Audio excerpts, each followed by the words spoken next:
Hello everybody, Lotus for Life here, bringing us a brand new manga review, and today we're talking about Volume 1 of, pardon me, Divine Raiment, Magical Girl, Howling Moon, by Kenji Saito and art by Soji Sato. Now, this is a manga that I've been eyeing for a while. I happened upon the scanlations a while back of the first few chapters, and it kind of got me, and what really got me interested was the artist. Soji Sato is the artist for High School of the Dead and also Triades X. If you happen to know about either of those series, then you'll probably be able to guess what's in this series, because this is a fan service magical girl series that they're kickstarting up, and it is a really little, it's a fun, interesting little romp here, and I can't wait to see where they go with the series from here on out. But there's so little info online. The series is pretty much being ignored whenever it comes to the manga circles online. Scanlations are near non-existent, and also, I don't know anything about this. I don't know how many volumes there are. There's currently only 2 listed on Amazon America, Volume 1 and Volume 2, and heck, Volume 2 was only recently added, which is crazy, because it also comes out in June, so who knows when or if we're getting Volume 3, because I only know what's in Volume 1, and there's not much else to go off of in terms of this thing, but I really want to give it some spotlight, because this has potential to be a really good ecchi action series. So what is Divine Raiment Magical Girl Howling Moon about? Well, we follow this girl here, Kaguya, as she gets involved in a huge, whole planetary war, if not intergalactic, if not inter-universal war between the Eldritch gods, the wicked gods is what they actually called them, but they're Eldritch abominations. They are all inspired by the freaking Lovecraftian gods. One of the gods, Clear Killer, is clearly inspired by Cthulhu, and it is crazy with how they do that, and how they incorporate these inspirations and turn them into basically anime girls and everything. They all took human forms, and that results in some interesting character designs, and I can't wait to see how they go about it, especially if they do actually end up reverting back to their god forms in order to fight Kaguya.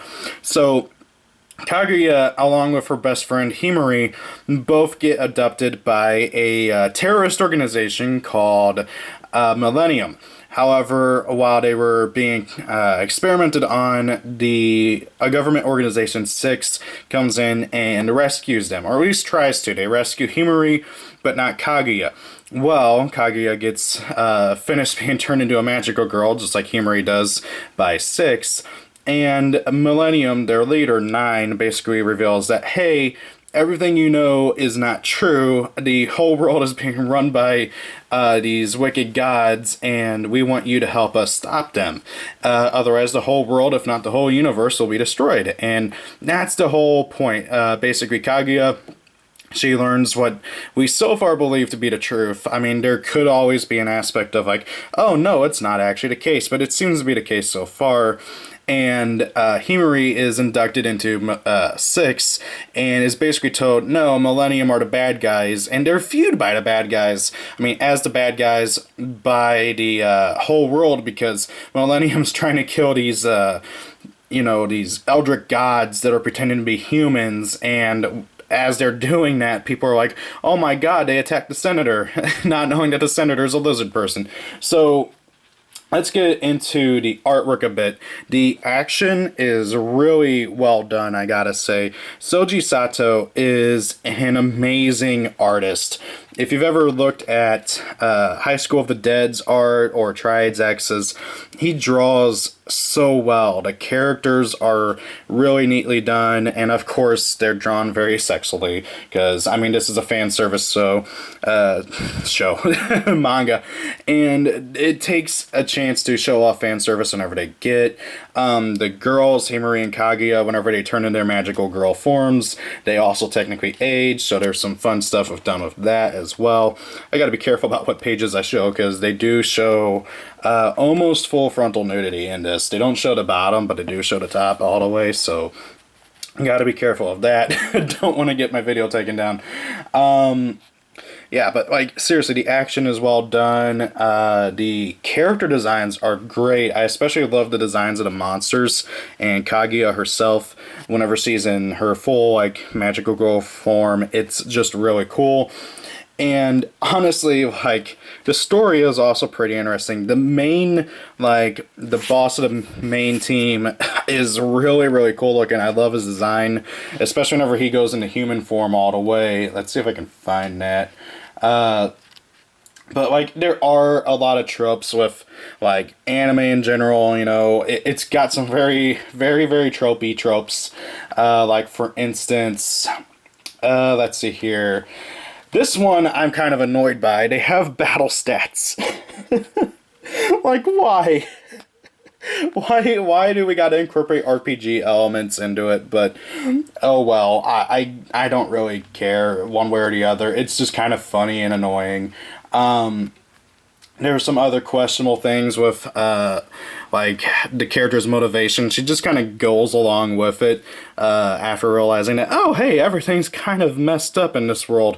And it results in her resolving and being able to transform, but I don't know. I mean, I feel like that it's kind of done a bit too quickly. Like, they really wanted to catch people with this and be able to get people just hooked right away without giving the characters much development before they get, you know, magical girlified and all that fun stuff. They are setting up quite a bit of plot, too, with this other mysterious magical girl who looks much older than the other two. I got some theories on who she might be, but it doesn't really go into full detail other than giving her magical girl name, which is Logia Code. And she's really cool looking, but so far doesn't have much of a thing going on. Then, of course, we got the good old, oh, hey, the guy who's giving you the powers is pretending to be a relative and is the assistant teacher and all that. Like, you know, that's another trope. As I mentioned, they do dabble into Lovecraft, and I love Lovecraft. You know, they got, like, this shot here where they're really showing off all these Lovecraftian abominations as they talk about,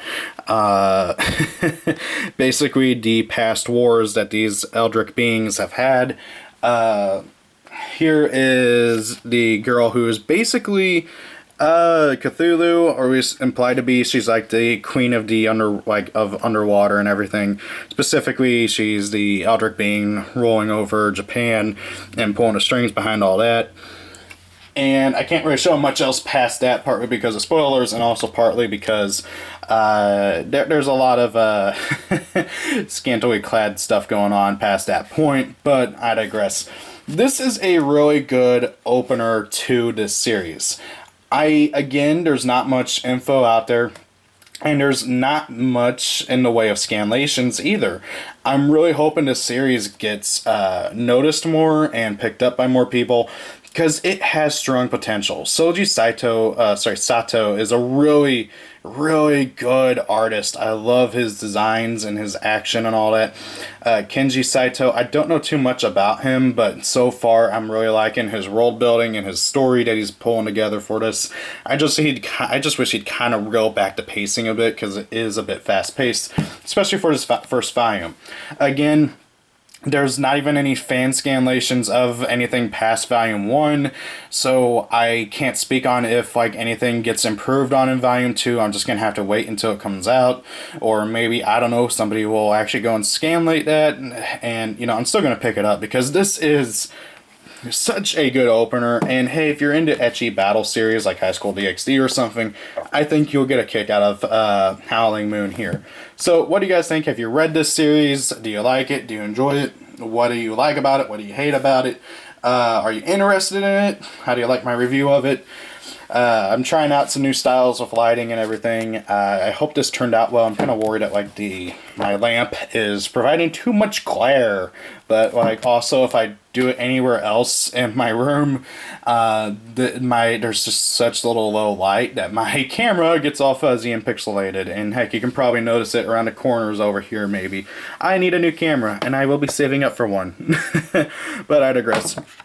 What do you guys think? Thank you for watching. Have a great day. It's your birthday. Happy birthday. Rate, comment, and subscribe. Check out my other stuff. I talk about video games, anime, manga, figures, and everything in between. See you later. Peace out.